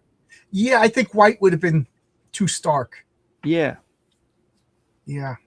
This is more. This has more character. It's funny because Daniel and Oscar are my two colorists, and a lot of times I forget to give them directions. To me, it's like, it's just understood what color. And Oscar will change the color. Well, not change the colors. He'll just color it what he thinks. And then I'm looking at it, and I'm like, damn, that's better than what I imagined. Yeah. But then again, he's a colorist, so So I kind of go with Oscar in his colors. Like King Fu was supposed to be white and gold. He made him. He was like, no, I'm calling him. He flat out told me, because now I'm calling him like Iron Fist, and now I can't picture him any other color. Yeah, yeah, they know, man. They are professionals. Oh, this is Scarlet that I'm sharing with you. She could go on an adventure. Oh, wait, It's let me color. remove this. Add to the stage. Oh, there she is. Yeah. So She has like silver hair. yeah, she's like a cosmic being, you know, so she could fly in space independent of atmosphere. She's powered by cosmic energy, fires cosmic blast.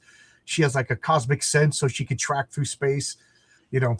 But she wanted to be an actress, and then she was gifted with powers. So she's always like flowing in the air and distracting people. Basically, whatever a star could do, she could do. You know, so light, heat, flame, fire, gravity. Yeah, that's a wide array of abilities. She's super powerful. She's super powerful. She's one of my more powerful, but she's sexy and she acts ditzy, so people underestimate her. And she's got a couple of distractions. That always helps. Yeah, it looks great. This drawn by Renzo, right? Yes, drawn by Renzo, and I believe this one was colored by Oscar. I forget if this was Daniel or Oscar. Nice. Yeah. Nice. All right, because you have your your campaign is still in the storefront mode. Correct. Yeah, but I'm going to keep it up until I do another campaign. You know, I don't want to prevent anybody from buying my comic. You know, I'm hoping that like when people get my comics, they put them on Twitter and other people see them. Or you know, I flatter myself thinking that there's people who are just waiting. Oh, it is good.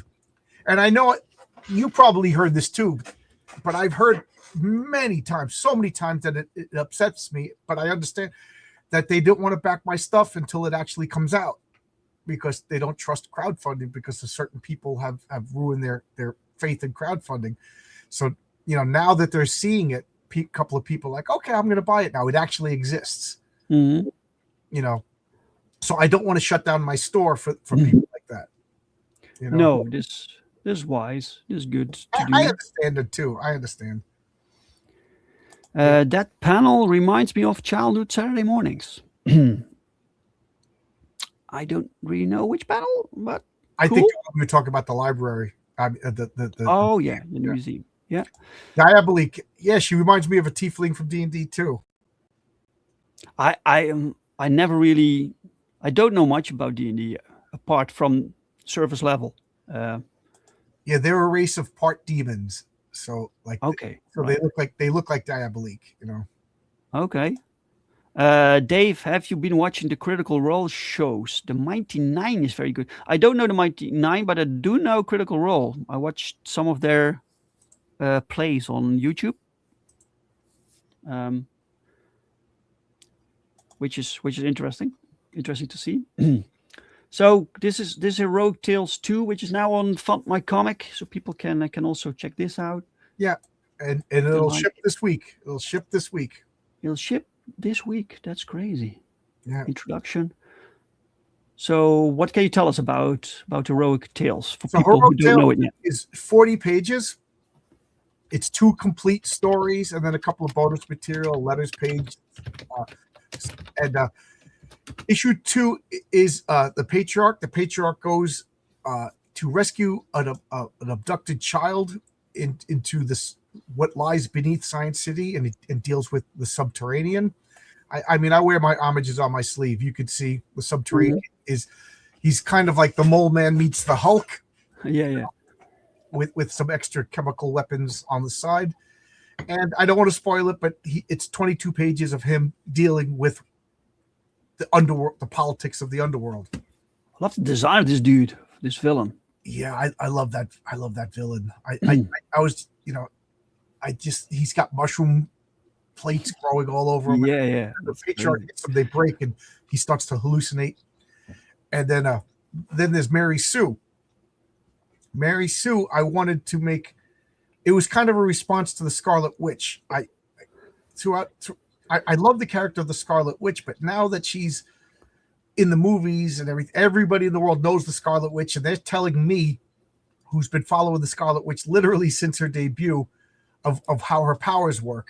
So I gave up, washed my hands. You got the Scarlet Witch. So this is my version of the Scarlet Witch. Now, the Scarlet Witch originally, she would hex you and you would have bad luck. Yeah. Then later on, she developed the ability to, like, I could hex myself or my friends and give them good luck. So that's, and then they gave her reality warping powers. So I'm like, okay, so I'm going to make a character that, and then I just said, people are going to call her a Mary Sue. So then I just beat you off at the pass and I named my character Mary Sue. So she doesn't have a superhero name, although King Fu's going to come up with a cute superhero name for her. And she's Mary Sue. She's overpowered. She's by far my most powerful character, but she could rewrite possibilities. So let's just say a car veers off the road and crashes into a boy, and that boy gets killed.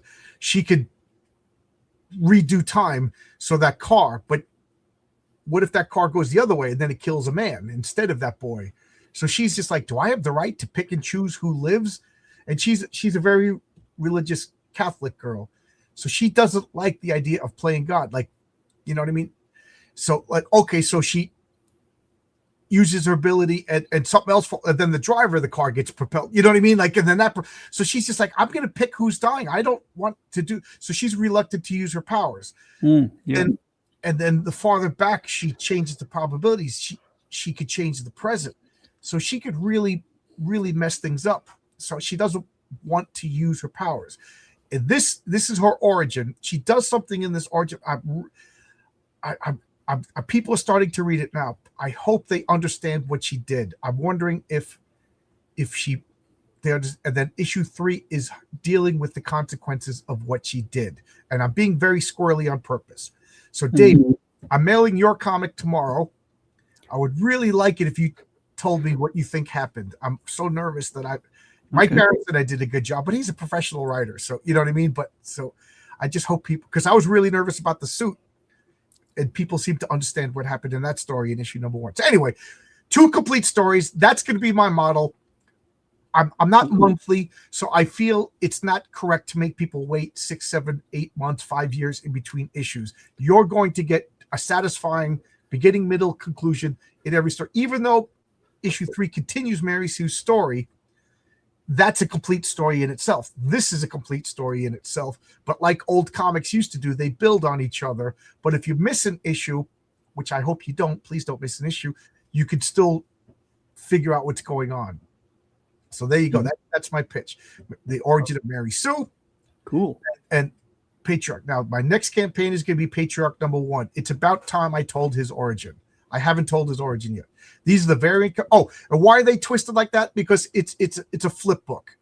So you flip the book over, and then is read right side up, and then you flip the book over, and then Patriarch is read right side up. So you decide when you bag it and board it. You decide which cover you want to look at for all eternity, or better yet, buy multiple copies, and you can, you can still issue number 1. I'm bagging and boarding issue number 1s. Welcome, Unhinged. How you doing, Unhinged? Good to see you. Welcome.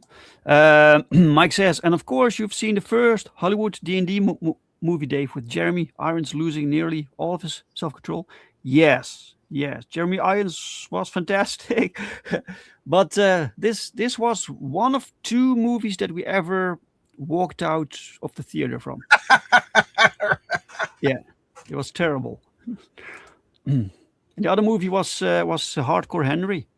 Oh, really? I never saw it. It looks it looked like watching somebody else play a video game. Yeah, but I the same with this movie. I went with my girl, and the whole fantasy thing, she doesn't get that, you know. So it's and I was like, this movie is stupid. So we both didn't really got anything from it.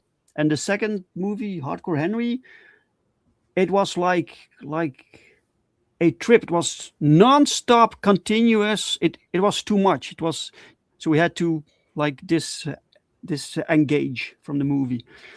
So Bat Sauce has a comment. He says, "Is there a big Underdark influence?" Absolutely. I one of the things that I say is my comic book is Bronze Age superheroes meets Dungeons and Dragons, and then with an H.P. Lovecraft all mixed together. So yes, there's a lot of Dungeons. Matter of fact, it starts out with he and his wife talking about playing Dungeons and Dragons. I call it Dungeon Crawl because I didn't want to. I don't know which is the coast would allow it. So he's like, "Oh, good, we're gonna play Dungeon Crawl today," and he's like, "Yeah, good." And of course, superhero Peter Parker never gets to spend the day with Mary Jane. The bad guys attack, and then he's under the ground, literally fighting monsters. And he says to himself, "I guess I got to play Dungeon Crawl after all." You know. Wow. And I do have an issue. Issue 5 of the Patriarch is literally going to be them playing Dungeons and Dragons. You know. Oh yeah. Yeah. So I'm gonna have Renzo draw them as knights, and you know. By the way, we have 86 people watching right now. Good. Back, Dave. Fantastic. That's fantastic, Dave, guys. We got to get Dave over 5,000. Let me return to this campaign for a moment, guys. So we are closing out Safeguard issue 1 Pandemonium. That's this one right here. Let me remove this. Yeah, FundMyComic doesn't update automatically. You have to refresh. Yeah, so it's on FundMyComic, guys. We are closing in 2 hours. Yeah, in 2 hours. 2 hours from now, we will be closing. Look at this art. This is if you like superhero stuff. So quality 90s superhero action adventure with colorful characters, cool action, and a fun story. And this might be something for you guys. This is the first superhero team book that we actually made. So I did write some team material, but it was or in a solo book or it was in a anthology, so a shorter story. So this is the first actual team book that we're doing. The first cover is by Alan Goldman, and the second cover is by Pau Rodrigues. Both are fantastic. I love this. We have a pencil edition, which only shows the raw pencil art from Alan Goldman. Yeah, that's really great. I've been talking to Critical Blast about what we're going to do with this book. It probably won't be like the other books in format or the way it's produced, right? But we'll see. And then we have the back cover of the villains called Pandemonium. That's their name. Love these guys. Look at these colors. It's crazy. And then some preview pages so you can see the quality. This is inked by Yves and Lirio, this particular page. So we have two inkers. We have Lirio and we have Thiago Gomez. Because this was a lot of work for one inker. Yeah, so the introduction of some characters. Here you see some ink work from Thiago. He just finished this week, this page. Some pencil art. This is nuts, man. This is crazy. Yeah. So if this looks like fun, just pure fun, guys. This is just. It's so good. This is the kind of. I can't wait for this. The kind of comics that I want to read, you know, and I can make them. It's crazy. You have some layouts so you can see. It's really good, man. Every panel has like perspective lines. Each panel has perspective lines. It's crazy. So you see like pinball bouncing around. Yep, I love that. Really cool. Yeah, he's up in the top corner too. I just noticed. Yeah, and you can have your own character commission, guys. So Alan will draw any character for you, any character you want. You can commission him, and you get the original art, plus the high-res scan. Fantastic. So we've been streaming now for 2 hours. So I'm going to wrap it up, guys. I need to go to bed because in a few hours, in 5 hours, I need to go to work. Oh, so, God. Yeah. Let's see what we have. Oh, Unhinged walked out of Son of Sam. I can't even remember if I saw that movie. Son of Sam. That movie made me motion sick on a small screen. Hardcore Henry? Yeah, that's why I didn't see it. Yeah, it was a bit too much. Welcome, Emily Kruger. Welcome, welcome. Can Ahmad drop to link so I can check it out? Oh yeah, I completely forgot. Sorry, guys. Sorry, I'm completely wrapped up in all this. Let me share it now. So safeguard on FundMyComic. Oh yes, there we go. Paste, and I am dropping it in the chat right now. There we go. Sorry, guys, I completely forgot. On my own channel, it's linked. It's pinned in the chat. It's also below the video, but we're broadcasting it through several channels. So I forgot that some channels don't have these links. Yeah. All right, it's in the chat now. My favorite superhero comic book, and I make superhero comic books, and this is my favorite superhero comic book. Thank you. Maybe someday you can write something for the Power Trip series. That makes me so nervous. You just made me so nervous. But I team Bill Williams asked me to team up with his characters in Punchline. He does that comic Punchline. Oh yeah, that's a good looking book, man. And he gave me 12 pages to do a story in giant size Punchline. And man, was I nervous but I think I came up with a real fun story. That'll be the campaign for that goes up in May, and then the comic will be shipping out this summer. So do you then have a story idea instantly, or do you need to think about it first? For Bill, he just sprung it on me, so I didn't have a story loaded up or ready to go. Okay. So I was really, really nervous, and then it had to be 12 pages, exactly 12 pages. Oh man! So I came up with ideas, and I just would send the messages, just ideas. I didn't start anything, and he was like, no. And then the story that I actually liked, he was like, oh, so basically your character saved my character. She's, just a public. And I was like, yeah, you're right. So I had to make a story that his character was cool and my characters were cool. Yeah. You know what I mean? It's Marvel and DC aren't going to team up, and all the Marvel characters are going to save Batman, who's a bumbling idiot. They all got to be cool. So I came up with something. He liked it, and then I just had so much fun writing it. And Bill said he says it's just a fun story, And then Renzo drew it, 12 pages. He banged it out. Oscar colored it, and to the point where it's out of my hands now. It's so much fun. It's like, here you go. Somebody else will do all the finishing stuff, all the the pre-press and the publishing and distributing, and you know what I mean? It's like, oh, cool. Yeah. Done. I can't wait. It's so good.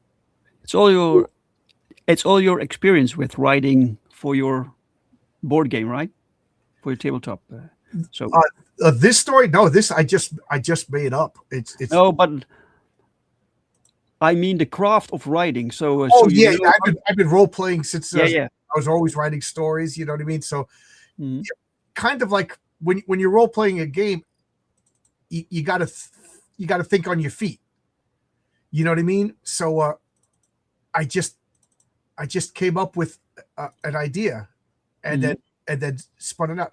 You know what? I'm going to share. This is the cover, but it doesn't have any of the trade dress or anything like that. So this is going to be the cover to the comic. So can I shrink it or anything? No, I can't. So this is, I wanted it to look like an old Justice League. So it's going to have all my characters down here with their names, and then they're all lined up ready to fight. And we're going to have word balloons on it. So Bill is lettering it right now, but this is the undressed. Oh, wow. Yeah. So cool. Yes, King Fu is in it, and then what I'm so excited about is this is actually the first time all of my friends, our characters from our role-playing game, are all appearing together in a comic book. Like the Patriarch, my character, Public Eye is my character that I role-played. Marshall Strong is my friend Mike's character. The Metaphysician is my friend Jimmy's character. And Magnum, the big guy, is my friend Paul's character. And then Starlet and and King Fu and Mary Sue. And well, I said Patriarch's my character, but I never played him. I played the public eye. The rest, they were NPCs in our world. And then that's Mel from the mortal character from Punchline. She gets powers, and because she gets powers, it causes a whole chain of events. Thank you. Wow. And I wanted it to look like an old Justice League, you know. Yeah, it works. Yeah, so it has the roaster, because people who buy Punchline, they don't know my characters, so I wanted to name it. And then I just thought it was funny. Not funny. I thought it was fun to have an old style Justice League. They're all lined up, ready to do battle. And now it's the Patriarch is going to say, we can't fight that cosmic horror without killing Mel. And then Magnum, who's bloodthirsty, says, not a problem. And then Mel's going to say, well, you're welcome to try. It's just so 70s, 80s. I just love it. Yeah. Wow. Yeah. That's great, man. That's great. You're doing interesting work. Thank you. And thank you, Mike. Cool. I'm the pro. I'm so nervous when I show things. So I've been asking Bill if I could show stuff. He's like, yeah, head pro. Felsbug, I got your package too. Your package is going out. I thought I did all the Canadian orders on Saturday, but yours is going out tomorrow. That's a great cover shot, says Omnipo. Mike says, good looking cover, John. Felsbug says, looking forward to it. Have a blessed day, says Zach10. And have a good night, says Omnipo. Yes, it's time to wrap it up, guys. John, thank you so much for joining me. Oh, no problem. Anything for you. You're one of my favorite people, and you make one of my favorite comics. So of course, any help you could you need help, you ask. You got it. Thank you, man. Thank you so much. And thank you, chat. Thank you all for showing up, guys. This is fantastic. 85 people right now. That's crazy. That's absolutely nuts. Guys, we still have 2 hours to go, so I'll be sleeping. But please share it out. Share it out on social media. Talk about this campaign. Let's get a few more backers in if we can, because we will actually close. This isn't a campaign like we're closing. Oh, no, we're extending for 30 days. Doesn't happen. So this is it. So thank you all, guys, for showing up, for the support, for liking this stream. Like it, share out the campaign. And I won't be this Sunday I won't stream a drink with Brink, because next weekend I'll be in Belgium for a convention. So it's the first time I have a convention in Belgium to try to see Jamie Comics, what people think of it there. And then the week after, I'll be back with my next drink with Brink. All right, guys. Thank you all so much, and have a fantastic week. Bye, guys. Bye-bye.